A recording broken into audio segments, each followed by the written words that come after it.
கர்த்தருடைய பரிசுத்தமுள்ள நாமத்திற்கு ஸ்தோத்திரம். இன்றைய நாளின் கர்த்தருடைய வார்த்தையாக எஸ்தரின் புஸ்தகம் 4வது அதிகாரம் 14வது வசனம்.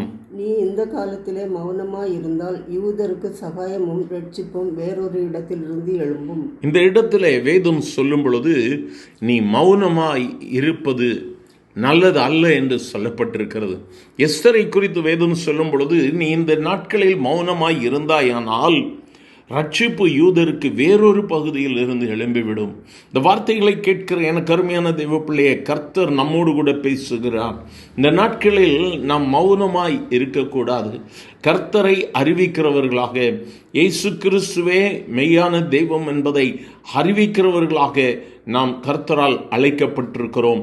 ஆகவே நாம் நம்முடைய சத்தத்தை அடக்கி கொள்ளாதபடிக்கு எஸ்தர் எப்படியாக தன்னுடைய மேன்மையை விட்டு இறங்கி கர்த்தருடைய சமூகத்தில் சென்ற பொழுது அந்த யூத ஜனங்கள் முழுவதுமாக ரட்சிக்கப்பட்டார்கள், தங்களுடைய ஜீவன் தப்பினார்கள். இன்றும் கூட கர்த்தர் நம்மை திறப்பிலே நிறுத்தி இருக்கிறார். எதற்காக? நாம் போராடி ஜெபிப்பதற்காக. மௌனமாய் இருந்து கொண்டிருக்கிறோமா? மற்றவர்களுக்கு நடந்தால் என்ன, என்னுடைய வாழ்வு நன்றாக இருக்கட்டும் என்று சொல்லி அமைதியாக இருப்போமானால் இந்த கர்த்தர் நம்மோடு கூட பேசி கொண்டிருக்கிறார். என் அருமையான தேவச்சனமே, உன் இருதயத்தை நீ அடக்கிக் கொள்ளாதே. உன் இருதயத்தை தேவ சமூகத்தில் ஊற்ற ஆரம்பி.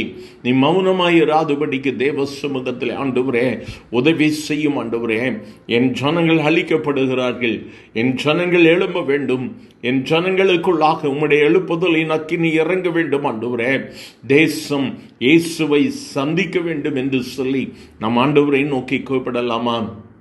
இந்த நாட்களில் நாம் மௌனமாய் இருப்பதற்காக அல்ல, நாம் கர்த்தரை அறிவிப்பதற்காக தேவன் நம்மை அழைத்திருக்கிறார். எனக்கு அருமையான தேவ பிள்ளையே, இந்த தேவ வார்த்தை நம்மோடு கூட இடைப்பட்டு கொண்டிருக்கிறது. மௌனமாய் இல்லாதபடிக்கு கர்த்தருக்கு சாட்சியாக நிற்கும் பொழுது கர்த்தர் நம்மை மேன்மைப்படுத்துகிறவராய் இருக்கிறார். என் நாமத்தை பிரஸ்தாபப்படுத்துகிற எந்த ஸ்தானத்திலும் நான் இறங்கி வந்து உன்னை ஆசீர்வதிப்பேன் என்று சொல்லி இருக்கிறார். இந்த நாளிலும் அவருடைய நாமத்தை பிரஸ்தாபப்படுத்தும்படியாக நாம் அழைக்கப்பட்டிருக்கிறோம். மௌனத்தை கலைத்து நம்முடைய பலவீனங்களை மறந்து இயேசுவை குறித்து சாட்சி சொல்லும்படியாக நாம் எழும்புவோமானால் ஒரு சந்ததி ஆசீர்வதிக்கப்படும். நீயும் உன் சந்ததியும் ஆசீர்வதிக்கப்படுவீர்கள்.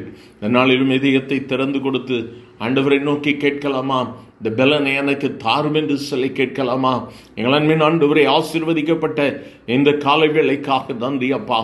மௌனமாக இராதபடிக்கு இயேசுவுக்கு சாட்சியாக எழும்ப கர்த்தர் ஒவ்வொருவரையும் பலப்படுத்தும் ஆண்டவரே.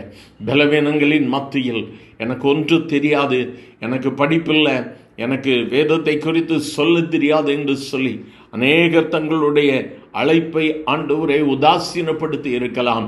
இந்த நாளிலும் பலப்படுத்தும் ஆண்டவரே. மௌனத்தில் இருந்து வெளியே வரட்டும்.